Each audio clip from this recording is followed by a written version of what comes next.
Presiden nomor urut 3, Bapak Mahfud MD. Bapak Muhammad, waktu Anda bertanya 1 menit dimulai saat Bapak berbicara. Silakan. Prof. Mahfud yang saya hormati, calon wakil presiden, bahwa kita saksikan hari ini 9 tahun terakhir ini kerusakan iklim, lingkungan hidup yang mengkhawatirkan, kemudian bencana ekologis, banjir, longsor, dan berbagai keadaan sulit lainnya terjadi.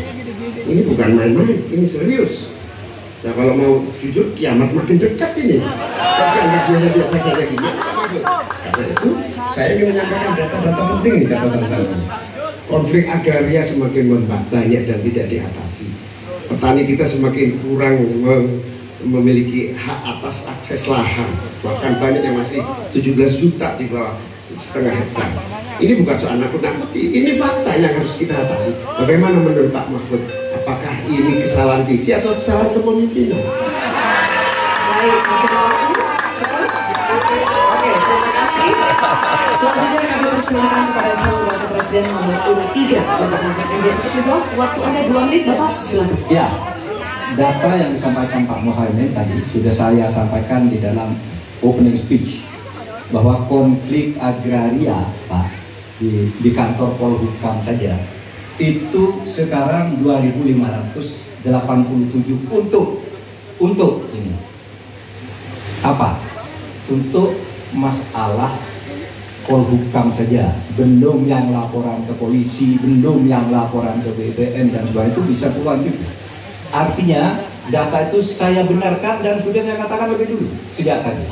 Nah, persoalannya sekarang bagaimana kita mau menyelesaikan itu? Begini, dulu di zaman Bung Karno itu ada undang-undang yang menyatakan bahwa tanah-tanah milik masyarakat adat itu supaya diberikan ke masyarakat adat. Nah, pada waktu itu pemerintah itu mempunyai Inspektorat Jenderal Agraria. Inspektorat Jenderal Agraria ini mengeluarkan KINAK, keputusan Inspektur Agraria yang menyatakan bahwa tanah adat milik si ACB diberikan kepada masyarakat adat, kepada pemilik masing-masing. Nah, tetapi sesudah zaman Orde Baru muncul BPN, sehingga dikatakan bahwa yang disebut sebagai produk KINAK itu bukan bernilai sertifikat, sehingga menjadi mentah lagi, Pak, persoalannya. Jadi tumpang tindih sertifikat. Pada saat KINAK itu dikeluarkan, itu secara hukum sah. Tapi begitu ada Orde Baru, itu harus bentuk sertifikat dari BPN. Terjadi tumpang tindih, terjadi kasus rempang dan sebagainya dan sebagainya. Oleh sebab itu, menurut saya ini harus dibuat kesepakatan bagaimana cara menyelesaikan ini. Selesai. Baik, Pak Mahfud, terima kasih. Selanjutnya kami persilakan kepada calon wakil presiden nomor urut 1, Bapak Muhammad Iskandar, untuk menanggapi. Waktu Bapak 1 menit, silakan. Ya, banyak masalah yang menjadi kendala terlaksananya reforma agraria. Salah satunya birokrasi kita, kesungguhan politik kita, kemauan kepemimpinan. Di bawah presiden harusnya ada satu kelembagaan yang bisa mengelola reforma agraria dengan sangat sungguh-sungguh, tidak dibiarkan terus-menerus. Yang pertama soal reforma agraria, yang kedua soal lingkungan, bencana ekologis di mana-mana.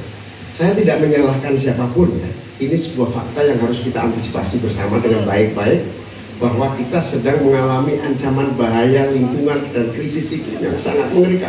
Panas global yang masuk pada bagian dari mengakibatkan petani kita gagal panen, gagal tanam dan seterusnya menjadi masalah. Saya hanya mengajak Pak Prabowo, Pak Gibran, Pak Mahfud, Pak Ganjar, saya, Mas Anies, dan siapapun untuk kita sama-sama tobat ekologis, memperbaiki ke depan menjadi lebih baik lagi. Tobat ekologis penting untuk masa depan kita. Baik, Pak Muhammad, terima kasih. Sekarang kami persilakan kepada calon wakil presiden nomor urut 3, Bapak Mahfud MD, untuk merespons tanggapan dari Bapak Muhammad. Waktu Bapak 1 menit, dimulai saat Bapak berbicara. Setuju, karena yang diusulkan Pak Muhammad tentang lembaga reforma agraria itu memang menjadi salah satu bagian dari misi kami pada tahun ini.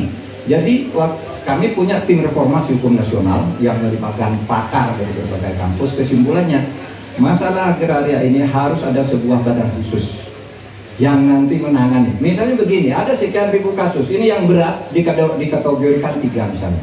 Kita katakan, yang kategori 1 harus selesai dalam 6 bulan, kategori 2 selesai 6 bulan, kategori 3 selesai dalam 6 bulan.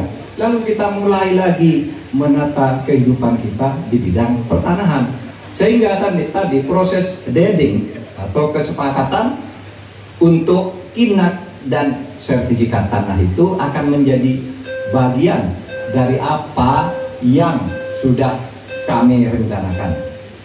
Selesai. Oke, baik. Terima kasih Pak Mahfud. Baik, silakan berikan apresiasi untuk ketiga calon wakil presiden yang telah menjalani sesi tanya jawab. Hadirin yang pemirsa, usai jeda kita akan kembali dengan segmen pernyataan penutup dari ketiga calon wakil presiden kita. Tetaplah bersama debat keempat calon wakil presiden.